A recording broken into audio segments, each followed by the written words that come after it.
there. So good to see all of you on this holiday weekend, and what a nice thing to have a little welcome reprieve. When the rains come, it brings a little refreshment to the land, and some have said, well, a little too late, too little too late type thing. But you know what? When you're thirsty, I'll take anything I can get, and I'm sure the ground says the same thing, and we're thankful for this rain, and hope you enjoy this holiday weekend. Hope you have some nice plans together with family and friends. We've got some of the kids are home, and so we're enjoying that, and the grandbaby's home. We're especially enjoying that. And today we're kind of wrapping up a series we've called Defining Moments, and this has been unusual because we started this series back in April for 3 weeks. We kind of took a break. We've come back to 3 more weeks, and we'll visit this subject once again one of these days. But we've been talking about the fact that there are moments in life when you and I come face to face with truth. And when we come face to face with truth, that truth has the potential to change our life, to transform us. And these are what we call defining moments. And we've pointed out that avoiding the truth or ignoring the truth in any area of life never leads to any place good. It's never a good thing to turn our back or ignore the truth. That's true whether we're talking about marriage or finances or relationships or in your business or whatever the case may be. And so in this series, we've kind of been going to the New Testament and listening in on discussions and conversations that Jesus has been having with different people, and he's introducing them to truth. And we've talked about how that's kind of like turning around and shining a light in their face and kind of giving them a chance to see if they'll allow their eyes to adjust and stand still in that light, or if they'll return quickly to the darkness. One of the guys we talked about in the earlier series was Nicodemus, and we realized that he stood still. He allowed his eyes to adjust, and he embraced the truth and was changed by it. But that's not always the case, is it? Others, like the rich young ruler, for instance, he ran from the light and returned to the darkness where he decided to reject or ignore the truth. The good news is we all get to choose for ourselves. I wish sometimes as a pastor I could choose for everybody, but I can't. And you can't choose for your spouse, you can't choose for your kids. But when it comes to truth, we have 3 options. We can either accept it or reject it or neglect it. And neglecting it is like rejecting it, if at least for the moment. And so today we're going to listen in on 3 more conversations that Jesus had. These are recorded over in Matthew chapter 22. I'll be reading from the NIV. And each of these groups of people that are going to talk with Jesus, they thought that they could outsmart God because that's who Jesus is. They thought they could outsmart God, and these are some of the religious leaders who are scared of the growing popularity of Jesus. Thousands of people are coming to be followers of Christ, and his teachings are really impacting the masses. And these guys were losing credibility so fast, and so what happens is they try to hatch a plan to discredit Jesus. They're trying to drag him down in the eyes of the people, and they thought they could deceive him. They wanted to try to trick him, pull the wool over his eyes, and so they tried to decide to trap him in some way.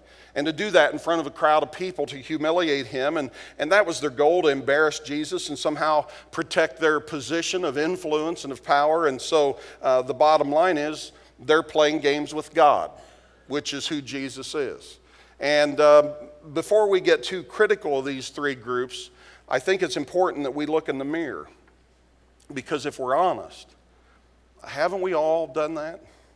Now, we don't say it right up front. We wouldn't even want to say it like that, but we've all kind of been guilty at times of playing games with God. I mean, trying to manipulate or deceive or outsmart God in some way.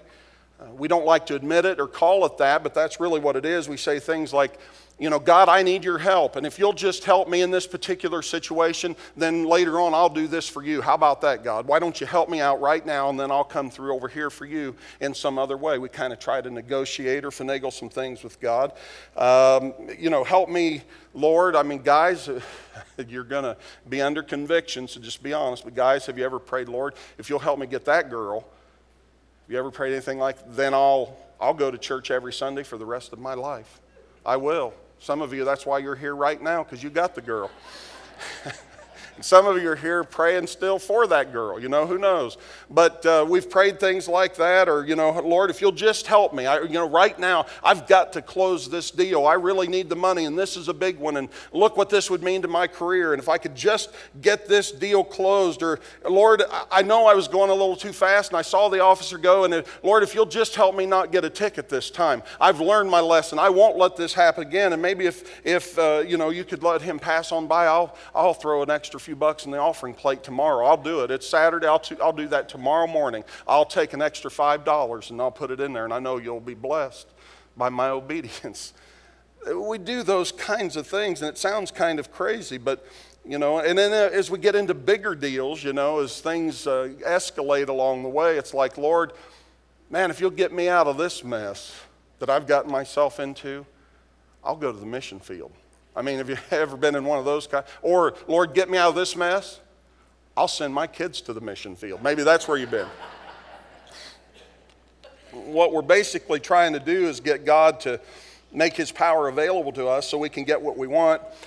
And probably on some level, just about everybody has done something like that. Those are the kinds of games that people have a tendency to play with God. Another game is when we try to trick God into seeing only the good things we've done.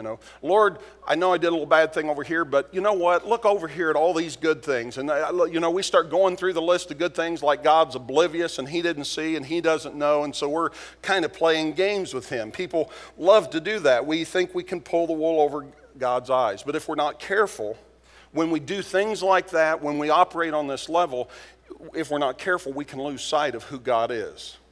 And we just need to step back today, because the whole essence of what I want to tell you is we serve a great God.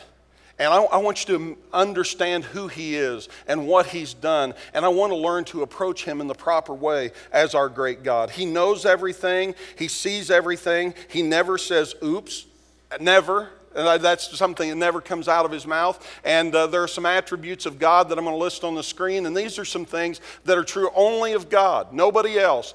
He is omnipotent. Nobody else is omnipotent. He is all-powerful. He is omniscient, means he's all-knowing. He's omnipresent, means he's present everywhere. This is the God we're talking about. And this morning I want you to get a glimpse of just how great he really is and how ridiculous it is for you and me to play these foolish games with God.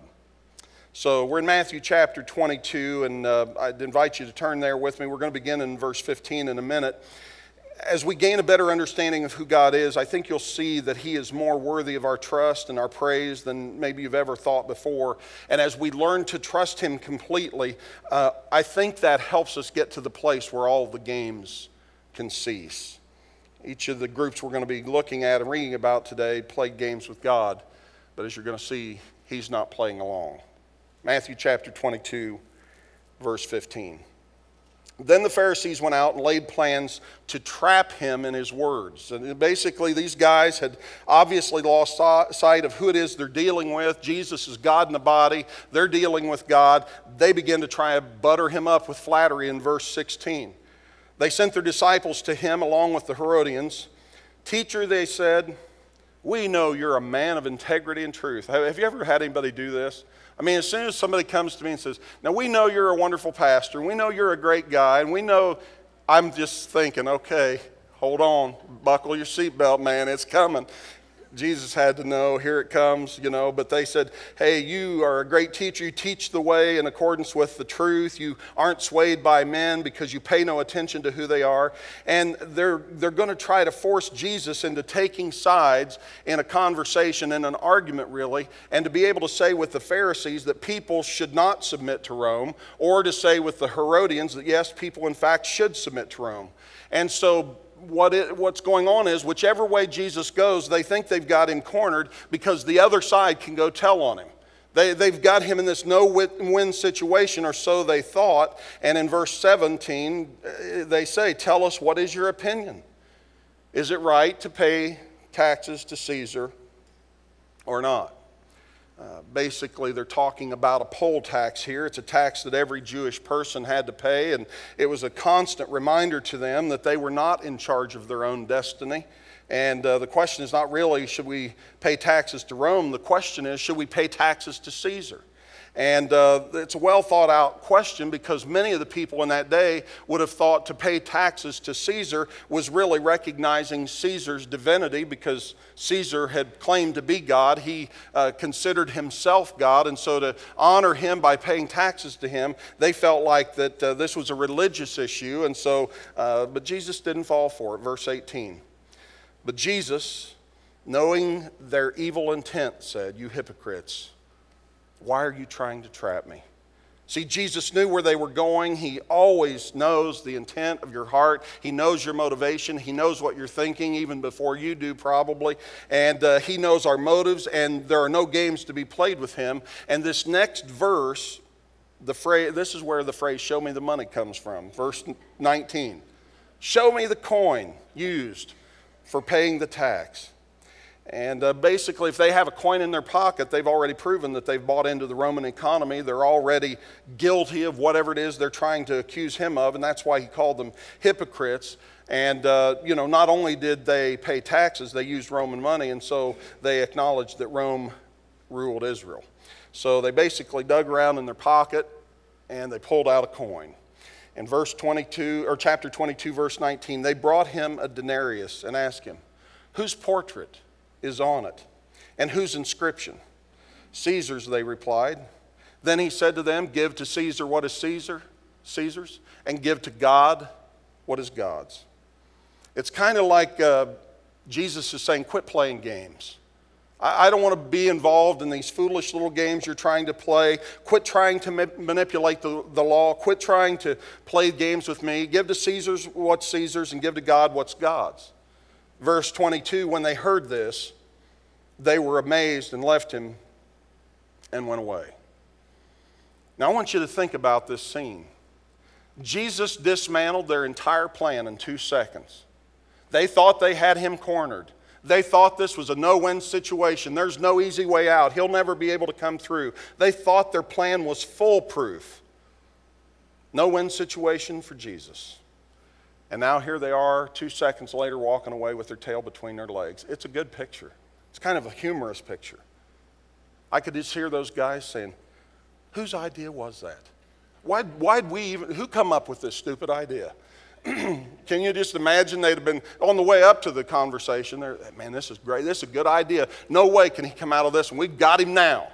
Now they're thinking, who come up with this foolishness? I can't even believe I fell for it. The coin trick was a dumb plan. They should have learned their lesson, and the lesson is, don't play games with God, and that's the lesson for you and me today. Don't play games with God. So if we were to look at the scoreboard, it's Jesus 1, competition 0. We're reading on. The story goes on in verse 23. That same day, the Sadducees, who say there's no resurrection, came to him with another question. "Teacher," they said, "Moses told us that if a man dies without having children, his brother must marry the widow and have children for him." Guys, think about this, what this could mean in our day. "Now there are 7 brothers among us. The first one married and died, and since he had no children, he left his wife to his brother. The same thing happened to the second and the third brother, right on down to the 7th. And finally, the woman died." Verse 28, "Now then, at the resurrection, whose wife will she be of the 7, since all of them were married to him?" They're basically trying to point out how ridiculous a resurrection would be and how complicated the other side of death would be if, in fact, there was a resurrection. And so they're playing games with Jesus. It's kind of like they're saying, here's these cups, Jesus, these 7 guys, and we've got them all out here, and there's this wife. She married this one, he died, and so then she married that one, and he died, and then they, married this one, and before you all know it, he's been through all 7 of these husbands. So Jesus, which one is her husband in the resurrection? There it is. And that was an accident, by the way. I didn't expect that to happen because I didn't know either. See, I'm not a very good magician, but they're playing games. Just kind of, hey, pick a cup, find the ball. Who's going to be the wife? or the husband of this woman. And, the funny thing about all this is these are the religious leaders. These are the scholars. These are the people that are looking for answers, and Jesus really comes down hard on them. And I heard this described 20 years ago as the basic summary solution of life. This next verse in Matthew 22:29. Jesus replied, "You are in error because you do not know the Scriptures or the power of God." That's really quite a statement when you stop and think about the basic summary solution to all of life's problems. That would boil down to either knowing God, knowing the Scripture, and knowing the power of God. How would that change things in your world? If you really knew what the Word of God said about your situation, if you really knew the power of God and how it could be at work in your life, it really does seem like a great solution to so many of life's problems. All these guys did was study the Scripture. I mean, think about Jesus saying this. You are in error. You don't know the Scriptures or the power of God. That's all they did. That was their job, these people. It was what they were all about. And they thought they'd come up with a scenario that had no legitimate answer. And so I want to issue a danger warning here to everybody. And here it is. When I have no answer, I assume there is no answer. It's a very arrogant way to live, but we need to step back sometimes and realize just because I have no answer, that doesn't mean there isn't an answer. Since they had no explanation, they thought there was no explanation. Just because you don't know doesn't mean that no one knows, and it certainly doesn't mean God doesn't know. And we need to be reminded of that. They had underestimated the power of God, and people today do that all the time. They do it all the time. They tend to put themselves in a position of saying, well, if I don't know, or if he doesn't know, then nobody knows. And that's ridiculous. Since I can't explain it, there must be no explanation. And without meaning to, we have allowed our arrogance to build a wall between us and God. And so I tell you today, don't underestimate the power of our great God. Verse 30. At the resurrection, people will neither marry nor be given in marriage. They will be like the angels in heaven. The problem was these guys had assumed something that wasn't true, so it was an irrelevant discussion to begin with. But Jesus goes ahead. I think it's interesting. He speaks into the lives of these guys who have studied the Scriptures, these guys who have taught the Scriptures, these guys who have memorized the Scriptures. He goes back into their lives. He says, hey, he takes this familiar verse, and around a simple verb tense, he makes the case for the resurrection. Verse 31. He says, about the resurrection of the dead, have you not read what God said to you? I am the God of Abraham, the God of Isaac, the God of Jacob. He is not the God of the dead, but of the living. See, God had said this to Moses hundreds of years before. Abraham, Isaac, and Jacob lived hundreds of years before Moses. And these guys were gone by the time these words were spoken. And God did not say, I was the God of Abraham, Isaac, and Jacob. He said, I am the God of Abraham, Isaac, and Jacob. And so it's funny to me that Jesus nails them on a little two-letter word. Am instead of was. Verse 33, when the crowds heard this, they were astonished at his teaching. If you're following their assessments here, verse 22, they're amazed. Verse 33, they're astonished. I hope they're beginning to learn that you don't play games with our great God. So, the coin trick and the cup trick, if you're keeping score, it's Jesus 2, competition 0. Reading on, verse 34. Hearing that Jesus had silenced the Sadducees, the Pharisees got together. One of them, an expert in the law, tested him with this question. Teacher, which is the greatest in the law? We've got another game to play. Go ahead, Jesus. We've got our cards here. We know there are 10 laws. And so what we're going to do, 1, 2, 3, 4, 5, 6, 7, 8, 9, 10. There we have it. Jesus, out of all the law, the 10 commandments, the law that Moses gave us, which is the greatest? Which is the greatest, Jesus? Pick a card. Any card. Just go ahead. you see this whole scene starting to unfold, and they're thinking no matter which one Jesus picks, they're going to have a response. They've got a rebuttal. And so again, they think, man, we've got him in a no-win situation. Come on, Jesus, pick a card, any card. Look what happens. Verse 37. Jesus replied, he didn't pick a card, did he? Love the Lord your God with all your heart and all your soul and all your mind. This is the first and greatest commandment. The second is like it, love your neighbors yourself. All the law and the prophets hang on these two commandments. He really shut them down as you read this story. They never thought of that. They thought they had all the answers. And so they realized that now it's Jesus 3, competition 0. You see how foolish it is to play games with God? I mean, we do it all the time. You need to stop, though, today, and this is my prayer for this service and for every one of you, is that we would be able to stand back and just realize how ridiculous that is and understand just how great our God really is. The moral of this story is not that we shouldn't pray. It's not that we shouldn't come to God. It's not that we shouldn't bring Him our needs or ask the hard questions. The moral of the story is stop playing games and come before our great God in reverence and humility. Recognize who He is. Admit that you have problems and questions and doubts and fears. Be honest about the things you don't understand. But decide you will not. Decide you will not manipulate, finagle, try to coerce or use this all-seeing, all-knowing, all-powerful great God for your advantage or for your personal agenda. And when we come to Him recognizing that He is our great God, He's worthy of our praise, He's worthy of our reverence, He's worthy of our gratitude and our obedience and our service. What would that look like in your life? I mean, if you came to Him like that, how would it look to approach God in humility? What would it mean to approach God in reverence? What would it mean to be obedient to Him? I think it would look like the first commandment. I think it would look like, that we really do mean it when we say we love the Lord with all our mind and heart and soul and strength.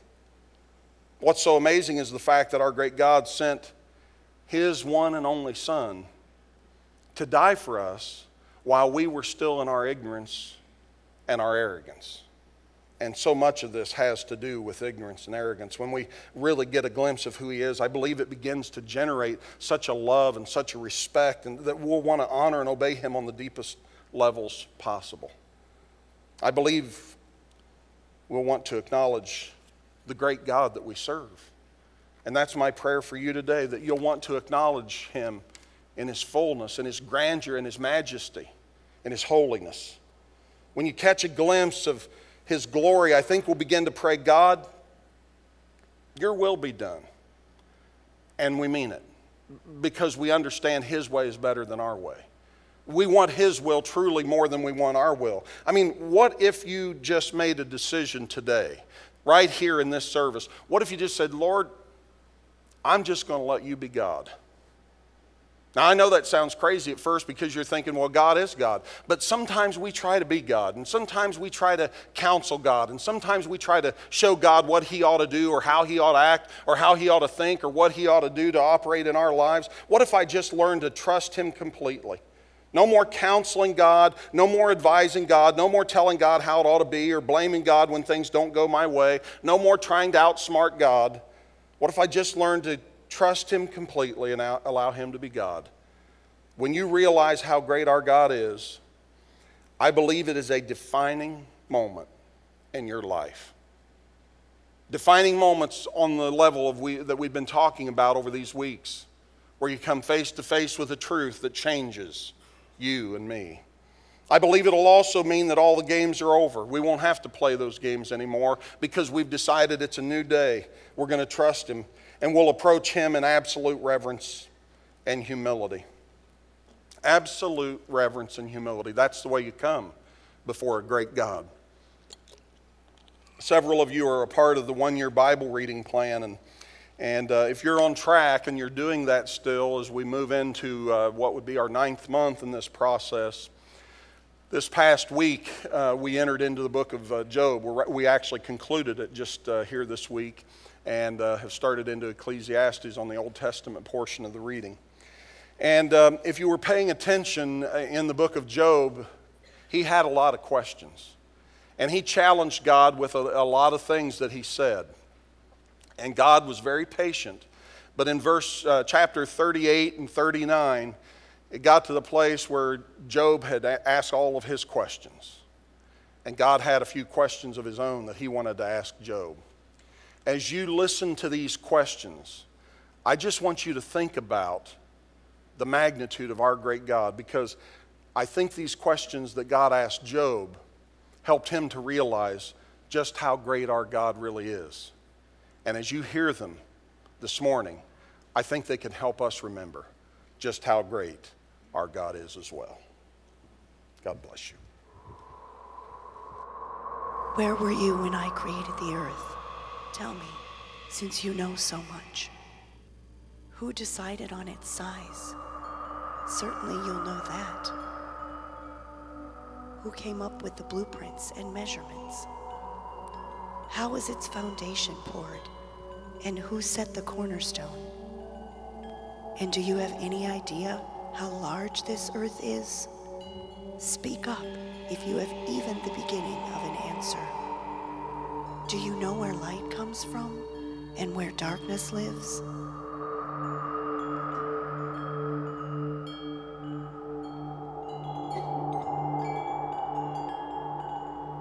Have you ever traveled to where snow is made, seen the vault where hail is stockpiled, the arsenals of hail and snow that I keep in readiness for times of trouble and battle and war?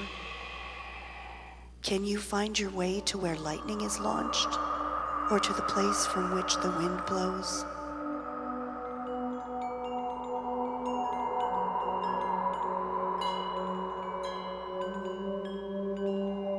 Who do you suppose carves canyons for the downpours of rain and charts the route of thunderstorms? And who do you think is the father of rain and dew, the mother of ice and frost? You don't for a minute imagine these marvels of weather just happen, do you?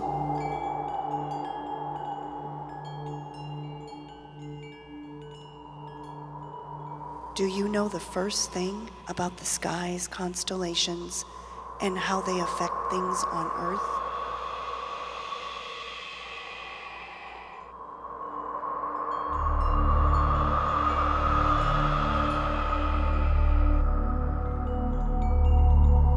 Can you get the attention of the clouds and commission a shower of rain? Was it by your wisdom that the hawk learned to fly, soaring effortlessly on thermal updrafts? Did you command the eagle's flight and teach her to build her nest in the heights? Can you take charge of the lightning bolts and have them report to you for orders?